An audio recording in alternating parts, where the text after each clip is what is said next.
We're all here to talk about cancer and why we need to get all worrying symptoms checked out. You might be worried about bothering your GP. You might think that the NHS has enough to deal with right now. You might be worried about the risk of COVID if you have to go for screening tests. But cancer investigations, screening and treatment services haven't stopped. Our brilliant NHS staff are working around the clock to make services and premises as safe as possible. And your GP definitely wants to hear from you if you have worrying symptoms. The majority of people who go to their GP with symptoms turn out not to have cancer.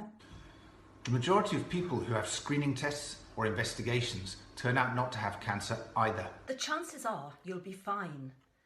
But if it is something more serious, then the sooner you find out, the sooner you can get the treatment and support that you need. Ignoring symptoms won't make them go away. So if you're worried about any symptoms, talk to your GP.